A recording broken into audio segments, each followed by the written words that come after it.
BB-8 first appeared in the premiere trailer of Star Wars Episode VII, The Force Awakens, and people didn't know what to make of him. In fact, some people thought he was a football, so yeah.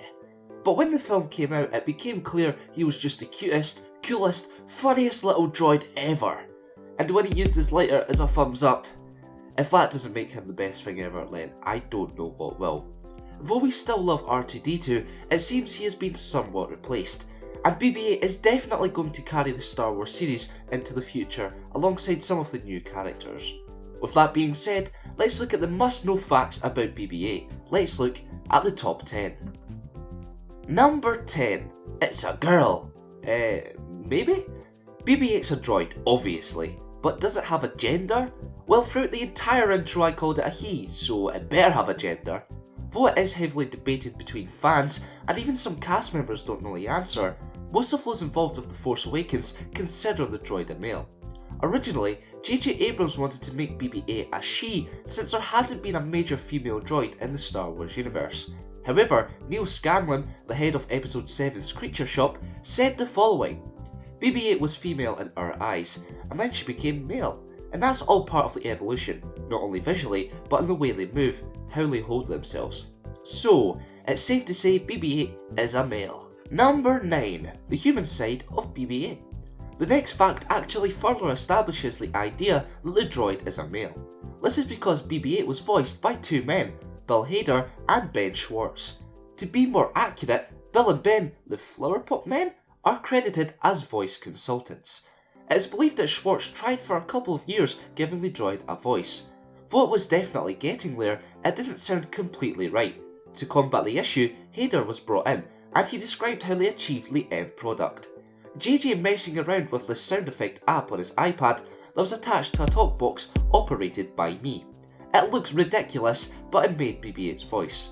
At first I tried doing a voice, but we all agreed it sounded too human. Number 8. Now you're speaking my language. Speaking of BB-8's voice, the language he speaks is actually more complex than what we're used to. R2-D2 speaks a language very similar to BB-8. However, our new friendly ball uses a far more complicated evolution of R2's. To be more precise, he converses in 27th generation droid speak code. Number 7. Aw, he's so cute.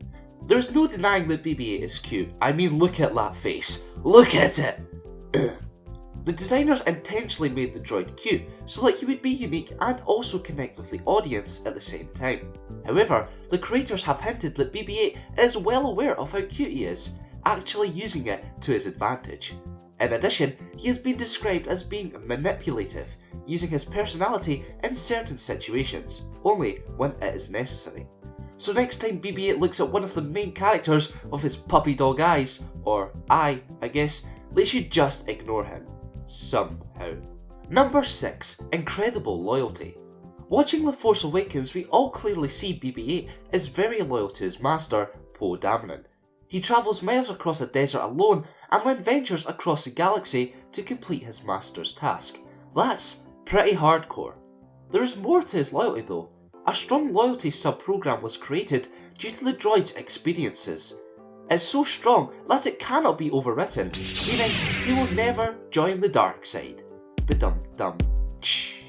Number 5. Based on R2-D2.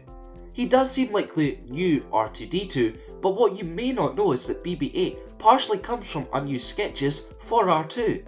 The new droid's design is somewhat inspired by Ralph McQuarrie's original R2-D2 concept.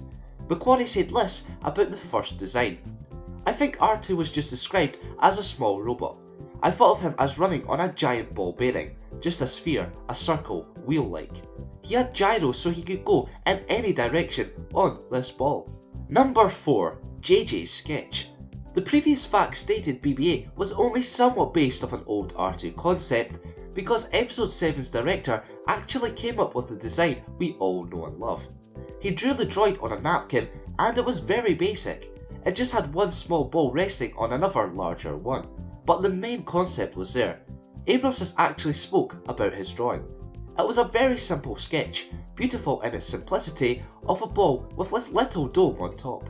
Number 3. That's one crafty droid. We're not really shown much of what BB-8's panels can do in the movie. However, the filmmakers claim they haven't even defined what all the panels can do yet, meaning there are many possibilities in the upcoming movies for the droid to use gadgets to save the heroes, or give more creative thumbs up. Maybe they can have him wink, he just gives Rey some cheeky winks. Wink, wink. Maybe they can say one of the panels is a solar panel, you know, making use of all that Jakku's sun.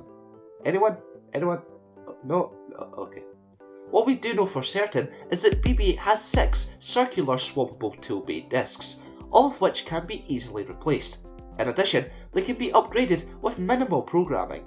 Whilst we're on the topic, and for the sake of a bonus fact, the cables used by the droid in the Millennium Falcon to keep him suspended are actually liquid cables. Number 2. A very fitting name. So we've covered where the droid got his look from, but why is he named BB-8? Well, Abrams was the one to name him. I named him BB-8 because I was almost onomatopoeia. It was sort of how he looked to me, with the 8 obviously, and then the 2 B's. Bonus fact time once again. BB-8 is one of only a few characters to not have a name change throughout the movie's production, which is especially impressive considering the fact he was conceived early on in the Force Awakens' production. Number 1. 7 different BB-8s.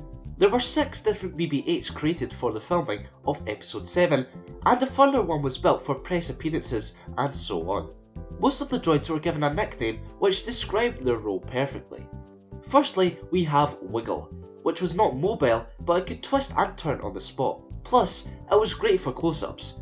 The next 2 had stabilizers, meaning they could be moved via remote control and there would not be a puppeteer in the camera shot. One of the versions was able to be picked up by the actors. In addition, a remote control could be used to express different emotions and reactions. Next up was the bowling ball, which would never fall over, meaning it could be thrown into shot and everything would be cool. Finally, there was a rod puppet version, operated by Dave Chapman and Brian Herring. One controlled the head, so the movement and emotions, and the other moved the body. This version was key to filming on set, for the puppeteers had to be digitally removed in the edit. Just before we go, I'm going to give you another bonus fact, because you deserve it. Joshua Lee and Matthew Denton did all of BB-8's engineering without even seeing the script. Therefore, they were helping making a droid for a movie that they didn't really have an idea what it was about. However, they were told about certain things BB-8 had to be able to do. So there we have it, the top 10 BB-8 facts. I hope you did enjoy the video, and stay tuned for more BB-8 content in the near future. Let me know your favourite BB-8 fact, and if you would like to see something covered in this top 10 series, leave a comment below. Just to let you know guys, the hashtag prayer for Pogo t-shirts are back. However, this is the good part, they are only $14. Make sure to follow the link in the description if you're interested in buying one. If you enjoyed this video, you may like the one I made covering every deleted scene from The Force Awakens. You can view that by clicking the video on the left. For more Star Wars related content, keep it locked here to the Kangaskhan. In the movie we see Rey scrubbing and cleaning scavenged parts so she could trade them for food. During the scene, she looks at a woman in front of her and smiles. However, she was originally smiling at a mother and her child